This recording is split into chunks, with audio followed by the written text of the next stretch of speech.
आप सभी को नमस्कार दोस्तों, मैं हूं जगन्नाथ मिश्रा और हमारे यूट्यूब चैनल पे आप सभी का बहुत बहुत स्वागत है। दोस्तों, आज हमारे साथ में लखनऊ हाई कोर्ट की अधिवक्ता, डिस्ट्रिक्ट लीगल सर्विस अथॉरिटी की मेंबर अयोध्या जनपद में श्वेता राज सिंह जी आज हमारे साथ जुड़ी हुई हैं, जो कि लगातार आप सभी इनको सोशल मीडिया के माध्यम से या टीवी चैनल पर देखते रहते हैं। लगातार महिलाओं के हक की आवाज़ उठाना, उनके खिलाफ में जो अत्याचार हो रहा है उस पर आवाज़ उठाना, अपनी आवाज़ बुलंद करना, तमाम सारे प्लेटफॉर्म पर आप देखते रहते हैं।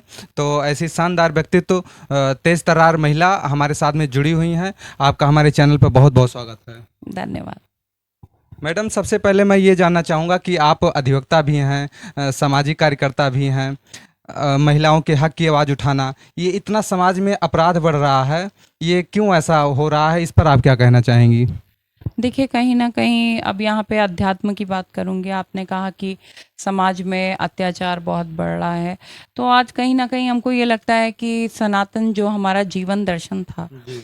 जब से हमने अपने जीवन दर्शन से हट करके बाकी सभ्यताओं को, आप बाकी सभ्यताएं अपनाइए, अच्छी बात है, लेकिन अपने जीवन दर्शन से हट करके अगर आप बाकी सभ्यताओं में पूरी तरीके से स्वयं को विलीन कर लेंगे और अपने ही आदर्श भूल जाएंगे, तो इस प्रकार की समस्याएं होती ही होती हैं। और अगर हम थोड़ा सा इसमें अपना हिस्टोरिकल एस्पेक्ट देख लें, तो 900 वर्ष की दास्ता में इतने अत्याचार हुए हैं हिंदुस्तानियों में, और बाहर के इतने आक्रांता आए हैं कि जो समाज का रूप है वो विभत्स हो चुका है।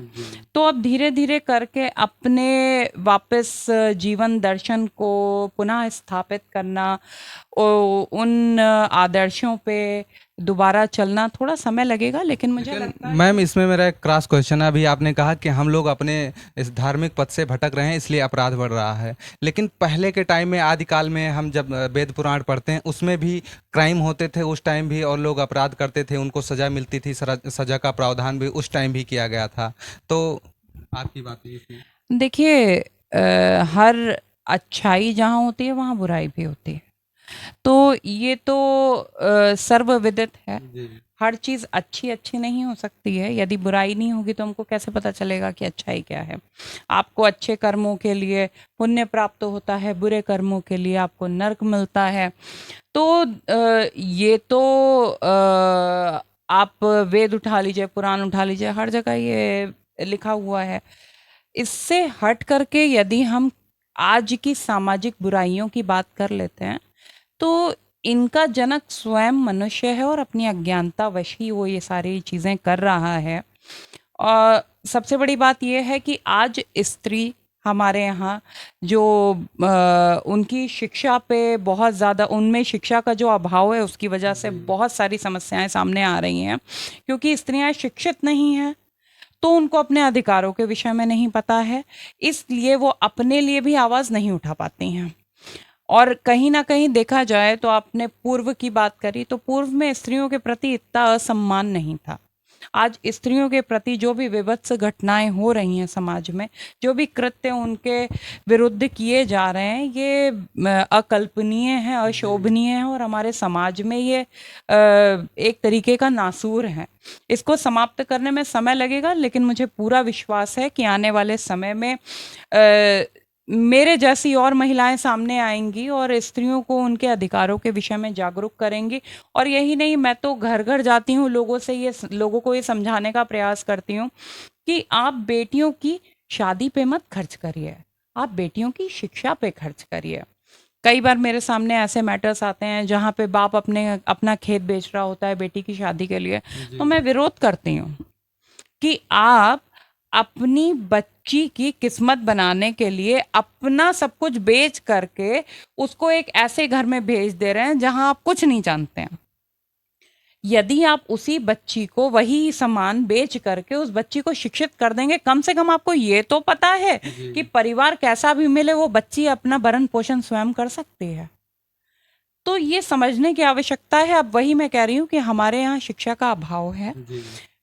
सर्वप्रथम ये आवश्यक है कि शिक्षा पे सबसे ज़्यादा जोर दिया जाए, और शिक्षित वर्ग ही समाज को आगे लेकर के जा सकता है। जितनी ज़्यादा शिक्षा लोगों में बढ़ेगी, उतना ज़्यादा एक दूसरे के प्रति सम्मान बढ़ेगा, और हम लोग समझ पाएंगे कि हमारे अधिकार क्या हैं।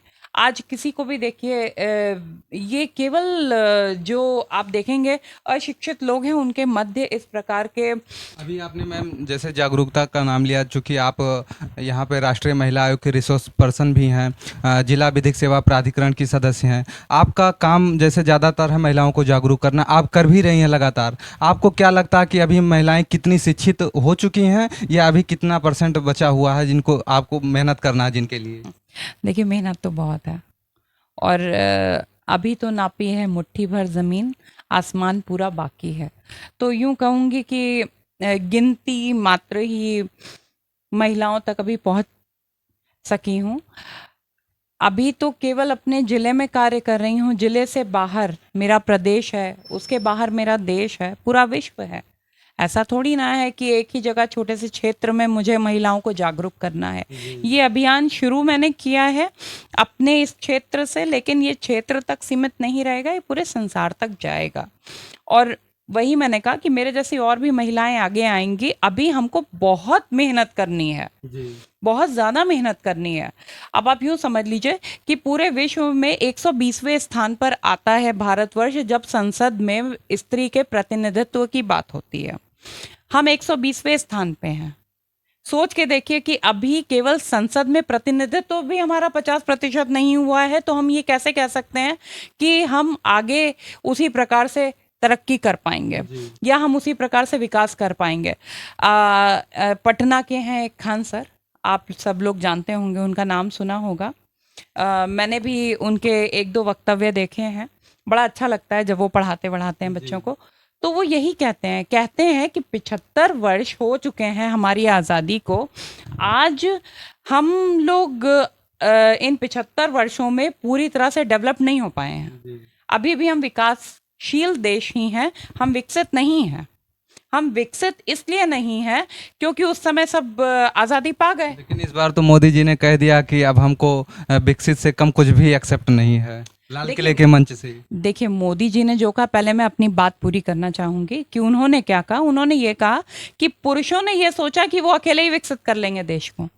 जिस दिन पुरुषों से कंधा मिला करके महिलाएं भी चलने लगेंगी साथ साथ, उस दिन जाकर के देश पूरी तरह से विकसित होगा। और रही मोदी जी की बात, तो ये अपने आप में हम सभी के लिए गर्व का विषय है कि हमारे मध्य एक ऐसा लीडर उनको इसलिए कहूंगी क्योंकि a leader is a person who produces more leaders, है ना। If you want to be a superstar then produce more stars.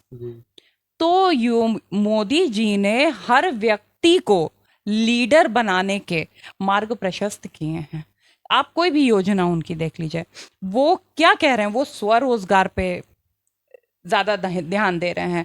वो कह रहे हैं कि आप स्वरोजगार करिए, आप जाकर के नौकरी मत करिए, अपना कार्य स्वयं प्रारंभ करिए। तो इससे क्या है, he is trying to produce more leaders. तो with that kind of a leadership I am very sure कि हाँ, डेवलप से नीचे हमको कुछ मंजूर नहीं है, लेकिन जो रियलिटी है वो यही है कि अभी स्त्रियां बहुत पीछे हैं। मैम, आप अधिवक्ता भी हैं, आप लगातार कोर्ट में जा रही हैं, देख रही हैं कि फैमिली कोर्ट में आप देखती हैं लाइन लगी रहती है महिलाओं की। मतलब तलाक के, डाइवोर्स के केसेस इतने आ रही हैं, दहेज प्रथा का, प्रताड़ना का केस इतना आ रहा है। ऐसा मतलब केस बढ़ रहा है आज के टाइम में, आंकड़ा लगातार ये बढ़ता जा रहा है। आप NCRB का डाटा देखिए, क्यों ऐसा होता जा रहा है? आपको क्या लगता है, कहाँ कमियां हैं? देखिए, आपको तो पता ही होगा कि एक आर्टिकल है 30A, आर्टिकल 30A के विषय में आप जान रहे होंगे, जिसके तहत हिंदू अपने धर्म ग्रंथों को पढ़ा नहीं सकते। रामायण का हम ज्ञान दे नहीं सकते, गीता हम पढ़ा नहीं सकते। तो कहीं ना कहीं इन चीज़ों का प्रभाव समाज में भी देखने को मिल रहा है, क्योंकि रामायण जो एक धर्म ग्रंथ ही नहीं, वो पूरा जीवन दर्शन है। एक पुरुष को पुरुष से पुरुषोत्तम बनाने का मार्ग है उसमें दिखाया गया। तो जब तक हम उसको पढ़ाएंगे नहीं, तब तक कैसे बच्चों में धैर्य आएगा, कैसे त्याग की भावना आएगी, कैसे ये समझ में आएगा कि प्रेम का असली स्वरूप त्याग होता है। तो अब समस्या ये है कि धैर्य रह नहीं गया है लोगों में, त्याग की भावना रह नहीं गई है। सबको अपने अधिकारों के विषय में पता है, अपने कर्तव्यों और दायित्वों के विषय में कोई वार्ता नहीं करना चाहता। ये मेरा अधिकार है। तो कहीं ना कहीं ये जो असमंजस में हम सब पड़े हुए हैं और आपस में कोऑर्डिनेशन की कमी है, ये इसीलिए है क्योंकि हम अपने आदर्शों से बहुत दूर हो गए हैं। अपने बेसिक्स आप छोड़ते चले जाओगे, अपनी जड़ों से आप दूर होते चले जाओगे, तो क्या होगा? कुछ दिनों बाद वो पेड़ गिर जाएगा। जब आप धरती पकड़ करके रखोगे, जड़ें आपकी मजबूत होंगी, मिट्टी आप पकड़ करके रखोगे, उस जगह से जुड़े रहोगे, अपनी फाउंडेशन से जुड़े रहोगे, तो बट नेचुरल है कि आप बहुत स्ट्रांग रहोगे। तो हमारी तो फाउंडेशन ही हिली हुई है ना इस समय, और आज की हमारी लीडरशिप उस फाउंडेशन को ठोस बनाने का प्रयास कर रही है। तो थोड़ा समय लगेगा, लेकिन आगे आने वाले समय में चीज़ें बहुत अच्छी होंगी। और एक और बहुत बड़ी समस्या ये है कि मैं कहीं भी जाती हूँ, स्त्रियों के मध्य हमेशा ये बताने का प्रयास करती हूँ कि एक नारी ही नारी की शक्ति होती है। क्योंकि वहाँ जितनी महिलाएं प्रताड़ित होकर के आ रही हैं, मैं क्षमा चाहूँगी, लेकिन 90% महिलाएं ऐसी हैं वहाँ पे जो अपनी सास और नंदों से प्रताड़ित होकर के आती हैं।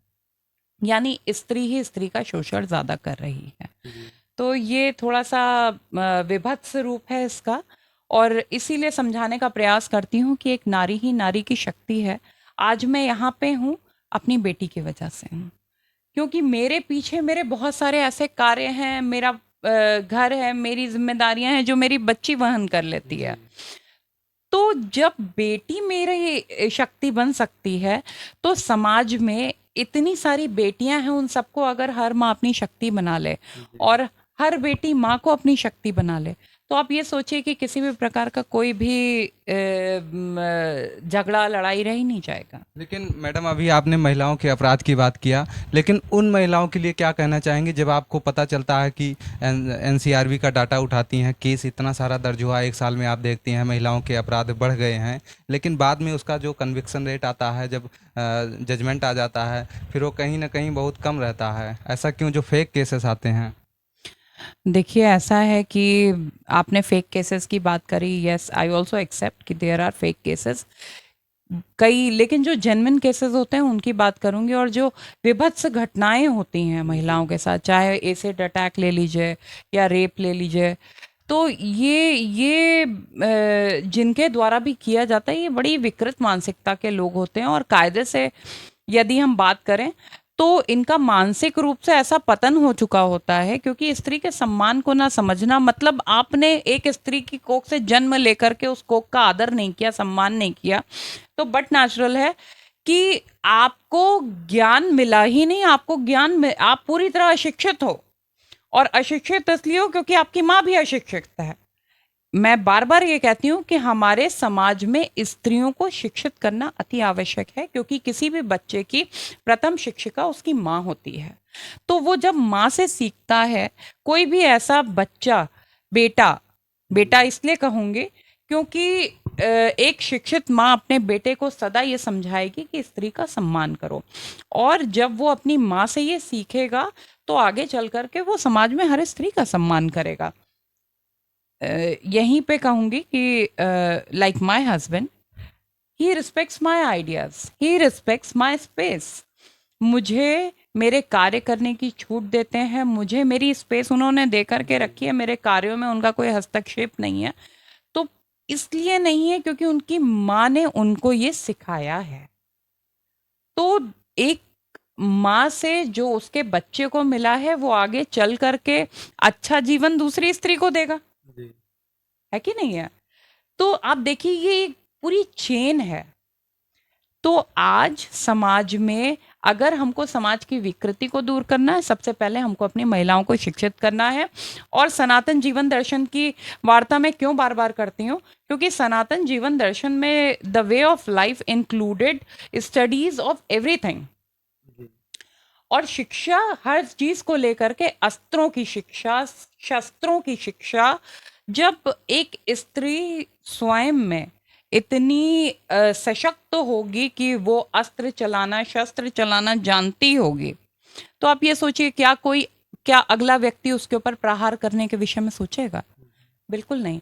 हम लोग ने अपनी बेटियों को बॉलीवुड की एक फुलझड़ी जैसे बनाने का प्रयास करना शुरू कर लेकिन दिया मैम है। आप देख रहे हैं कि महिलाओं के संरक्षण के लिए दर्जनों कानून बनाए गए हैं, तमाम सारी योजनाएं चल रही हैं, लीगल एड चलाया जा रहा है, उसकी आप मेंबर भी हैं, आप उससे जुड़ी भी हुई हैं, उनको खेल में आगे बढ़ाया जा रहा है, हर तरफ से उनके मतलब बराबरी का लड़कों की अपेक्षा लड़कियों को भी ऊपर लाया जा रहा है।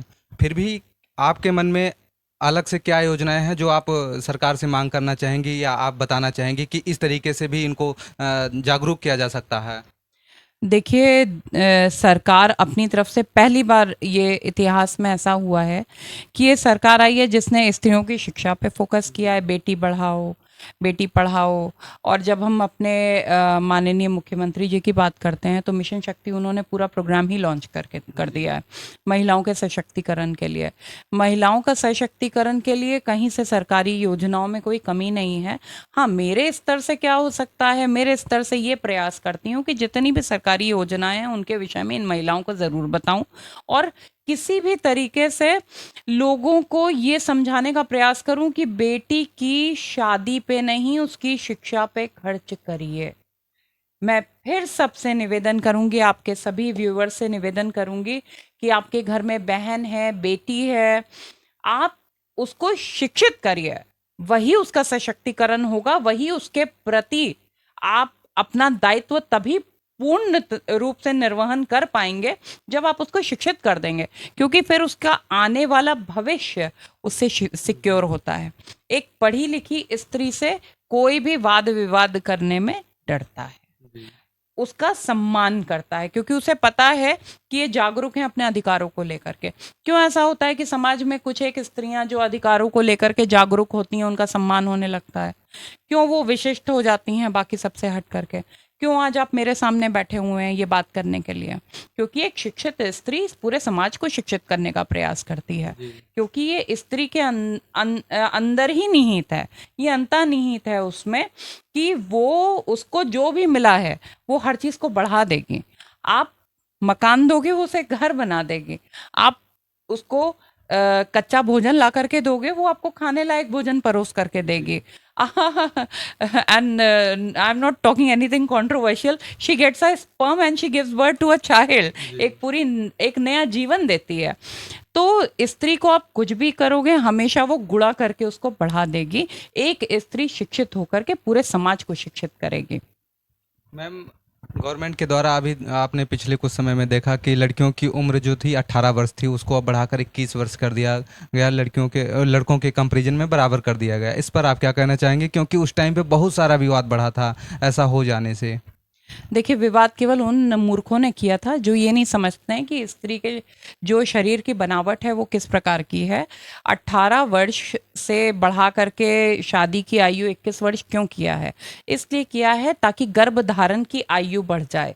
आप जब भी कम उम्र में बेटियां बच्चियां सेक्सुअली एक्टिव होती हैं तो सर्वाइकल कैंसर के चांसेस बढ़ जाते हैं। कमजोर होता है शरीर तो बच्चे भी उतने स्वस्थ नहीं जन्म दे सकती हैं, ना अपने स्वास्थ्य का ही ख्याल रख पाती हैं, पूर्ण रूप से अपना जीवन भी नहीं जी पाती, अपनी शिक्षा नहीं पूरी कर पाती। और सबसे बड़ी बात, अभी मुझे ये लगता है कि 21 वर्ष निर्धारण करने का सबसे बड़ा उद्देश्य ये है कि 18 पे माता पिता सोचते थे बस 18 की हो शादी करके निपटा दो, ठीक है। अभी 21 तक, अब क्या कहेंगे भैया 21 तक तो बिठा के रखना, इससे अच्छा पढ़ लो। आप ये सोचिए कि what's the behind, what's the back story, वो ये कि खाली तो बैठेगी नहीं लड़की, कुछ तो करेगी। तो कहीं ना कहीं ये सरकार कुछ ऐसी योजनाएं भी लेकर के पूर्व में सोच करके कार्य क्रियान्वित कर रही है कि समाज को अगर ऐसे नहीं समझाया जा सकता है तो ऐसे समझाएंगे, बिनु भय होए ना प्रीति। ठीक है, आपके ऊपर किसी प्रकार का कोई दबाव नहीं होगा, तब तक आप उस कार्य को नहीं करेंगे। ऐसी हमारी मानसिकता हो चुकी है, क्योंकि अंग्रेजों ने आ करके हमारी रीढ़ की हड्डी ही तोड़ दी है। तो अब दोबारा उस स्पाइन को बनाना is a difficult task, and this government is doing it in a very good way. तो 21 उम्र करिए, ये बिल्कुल सही है, क्योंकि 21 वर्ष ऐसा समय है जिसके बाद वो लड़की पूरी प्रकार से परिपक्व हो जाती है। किसी भी प्रकार का कोई भी यूं समझ लीजिए कि उसके ऊपर शारीरिक रूप से भार पड़ता है, चाहे वो घर संभालने का हो, चाहे वो बच्चा पेट में पालने का हो, वो उसको अच्छे से मैनेज कर सकती है। उसकी बॉडी उस पर रिटेलिएट नहीं करेगी, उसकी बॉडी उसको सपोर्ट करेगी। मसल्स इतनी डेवलप हो चुकी होती हैं उस समय कि फिर उसका जीवन, जो कई बार ऐसा होता है कि प्रेगनेंसी में ही एक्सपायर कर जाती हैं लेडीज़, और ब्लीडिंग बहुत ज़्यादा हो जाती है और उनको बचाया नहीं जा पाता है। तो ये कम उम्र की वजह से होता है, क्योंकि गर्भाशय उस तरीके से डेवलप नहीं होता है। 21 की उम्र ऐसी है कि हाँ, उस समय तक गर्भाशय भी परिपक्व हो जाएगा, और वहाँ जब वो जन्म देंगी, बच्चा ज़्यादा स्वस्थ होगा, वो स्वयं भी स्वस्थ रहेंगे। दोस्तों, अभी तक आप सभी श्वेता राज सिंह जी को सुन रहे थे, जो कि हमने तमाम सारे महिलाओं को लेकर जो बढ़ रहे हैं अपराध, किस तरीके से उनका संरक्षण किया जा रहा है, जागरूकता अभियान चलाया जा रहा है सरकार के द्वारा, तमाम सारी महिलाओं के पक्ष में योजनाएं चलाई जा रही हैं। तमाम सारे विषयों पर हमने फोकस किया, आपने इस पर मैडम का जवाब भी सुना। इस पर एक बात सामने निकल कर आई है, आप सभी को भी इस पर ध्यान देने की ज़रूरत है कि आज के टाइम में महिलाओं को, आप सभी जो लड़कियों की शादी करने के लिए आप सभी ज़मीन बेचते हैं, वो ज़मीन आप उनकी पढ़ाई के लिए बेचिए, आप उनको अपने पैरों पर खड़ा कीजिए। आपको शादी के लिए परेशान नहीं होना पड़ेगा, वो अपने पैर पर खड़ी हो जाएंगी, उनका कोई शोषण नहीं कर सकता, और वो आगे बढ़ती जाएंगी, देश के विकास में भी उनका बहुत बड़ा योगदान बढ़ेगा। तो इस पर हम सभी को ध्यान देने की ज़रूरत है, और इस वीडियो को आप सभी ज़्यादा से ज़्यादा संख्या में शेयर कीजिए, ताकि मैडम की आवाज़, जो महिलाओं के जागरूकता के लिए इतना मेहनत कर रही, संघर्ष कर रही हैं, वो तमाम सारी और महिलाओं के पास में पहुंच सके और एक समाज में एक बड़ा बदलाव आ सके। मैडम, आपने हमको समय दिया, इतना अमूल्य समय दिया, इसके लिए आपको बहुत बहुत धन्यवाद। Thank you so much. Thank you.